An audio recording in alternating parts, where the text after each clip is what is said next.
O desaparecimento misterioso de um escoteiro durante uma escalada volta a ser investigado 36 anos depois. Tudo por causa de uma mensagem de áudio que circula na internet. Você vai se surpreender com essa história. A gravação levanta a hipótese de que Marco Aurélio teria sido assassinado. O suspeito é um homem que tinha contato com um grupo de escoteiros daquela expedição. O detector dá sinais de que existe metal debaixo deste chão. O que esse sinal representa? Existe um metal aqui embaixo desse concreto. A notícia emociona quem procura pelo filho desaparecido há 36 anos. O senhor já entrou aqui nessa casa? Eu entrei há uns 30 e poucos anos atrás, nunca mais. Uma casinha simples de um homem simples, mas que pode esconder um grande mistério. O desaparecimento do escoteiro Marco Aurélio, em 1985, no Pico dos Marins, interior de São Paulo. Estaria o corpo do jovem enterrado debaixo deste casebre? Tenho sido muito forte durante todo esse tempo. As suspeitas ganharam força depois que uma mensagem de áudio se espalhou pelas redes sociais. Um homem, até então não identificado, conta em detalhes o que poderia ter acontecido com Marco Aurélio. A filha do Afonso morreu faz 3 dias. E antes de morrer, ela contou a verdade no hospital. Seu Afonso era o antigo proprietário da casa e durante muitos anos foi guia nas trilhas do Pico dos Marins. A filha do seu Afonso é Marli, que morreu recentemente vítima de Covid. Segundo a mensagem, Marli teria dito que João, irmão dela e filho do seu Afonso, teria matado o escoteiro Marco Aurélio. Ela falou que no dia o Marco Aurélio chegou lá pedindo socorro de noite e ela tinha um irmão que não regulava da cabeça, né? Diz que o tal de João, que era irmão dela, catou a espingarda do Afonso Gide e matou o Marco Aurélio. Depois de um tempo, acharam ele enforcado no meio do mato. E o Afonso Gide ficou tão desesperado na época que enterrou ele no quarto dele, na terra, e no quarto que ele dormia. O ex-policial Manuel Rocha fez parte das buscas ao escoteiro desaparecido. Para ele, o áudio que aponta o suposto envolvimento de seu Afonso no desaparecimento do menino pode ter algum fundamento. Ele era uma pessoa acima de qualquer suspeita.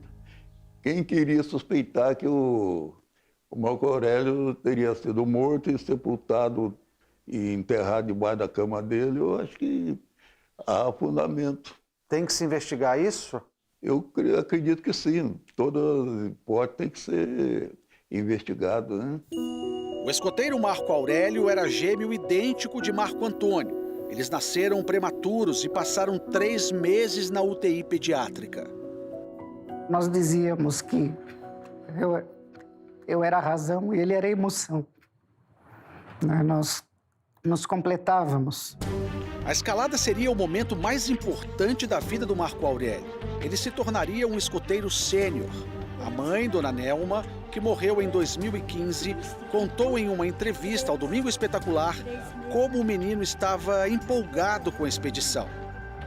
Ele estava tão imbuído para ir nesse acampamento que nós conversamos, mas vai ser uma frustração se a gente dar o menino nessa hora.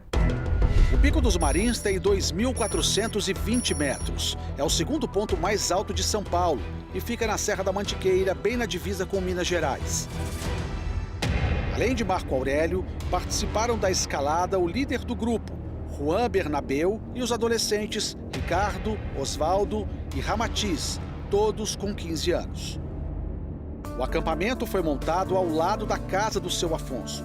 Em depoimento na delegacia de Piquete, ele contou que por uma centena de vezes escalou o Pico dos Marins, inclusive como guia para diversos grupos. Na viagem para cá, ficou definido na reunião de diretoria que a subida ao Marins não seria feita sem um guia. E o seu Afonso, que morava nesta casa, era o guia definido para subir ao Pico dos Marins. No No sábado, dia da escalada, seu Afonso providenciou um lanche e ficou à espera dos escoteiros. Mas, segundo ele, o líder do grupo, Juan, não passou pela casa dele e tomou outro caminho para iniciar a subida. Esse erro do líder, e com isso levou a esse acontecimento que destruiu praticamente os nossos sonhos de vida para essas crianças. Do acampamento montado ao lado do casebre do seu Afonso até o pico, são 7,5 km de caminhada em um terreno cheio de sobe e desces e fendas, algumas com 5 metros de profundidade. Foi em um desses buracos que um dos escoteiros, o Osvaldo, se machucou. Havia uma fenda e eu enfiei meu pé lá dentro. E aí que eu torci o joelho fez assim, né? A rota deslocou do local. Juan, o chefe dos escoteiros, pediu para o Marco Aurélio voltar e buscar ajuda. Foi a última vez que o menino foi visto. Na época, a polícia chegou a desconfiar de Juan, mas ele acabou liberado. Cerca de 400 pessoas vasculharam a região. As buscas foram encerradas depois de 28 dias, mas a família nunca parou de procurar. No fim desta semana, a justiça autorizou e o delegado responsável pelo caso reabriu o inquérito. A casinha antiga se transformou no centro das atenções por causa do áudio, que revela o suposto envolvimento do seu Afonso e do filho dele, João Vitor. Esse áudio conta a história e a possibilidade do João ter encontrado o Marco Aurélio assim que ele retornou a essa base aqui. E que João poderia ter assassinado Marco Aurélio. Há ainda uma segunda hipótese que foi levantada por esta outra filha do seu Afonso, Dona Helena. Diz que nesse trecho aqui, o seu Afonso teria enterrado o corpo do filho João em cima de um outro corpo. A gente pode ver que aqui, tá vendo? Alguém já tentou mexer nesse trecho. E tem um outro ponto também, olha aqui, ó, cheio de buracos.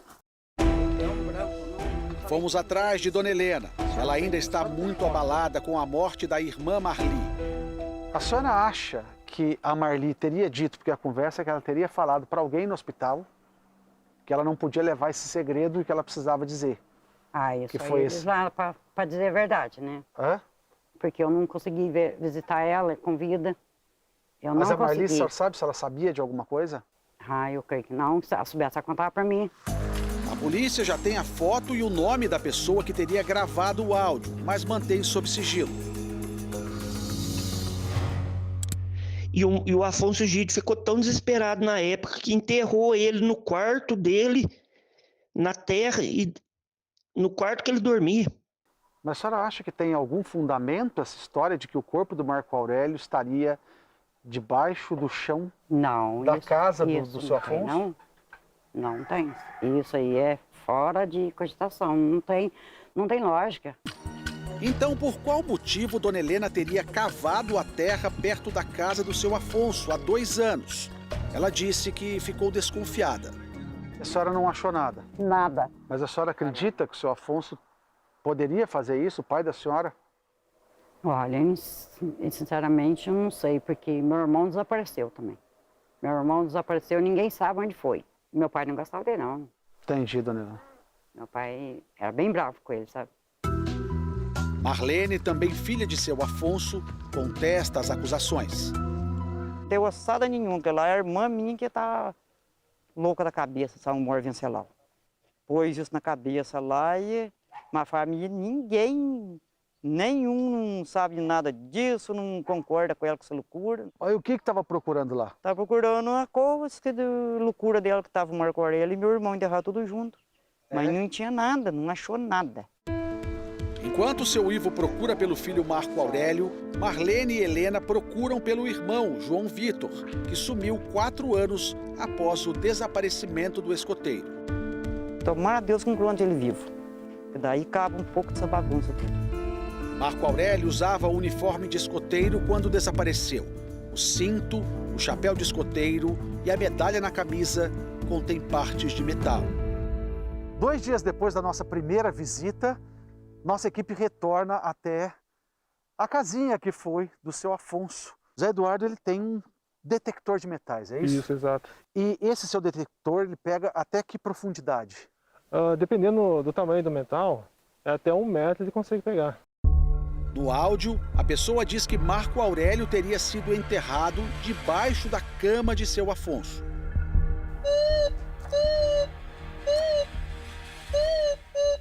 O que esse sinal representa?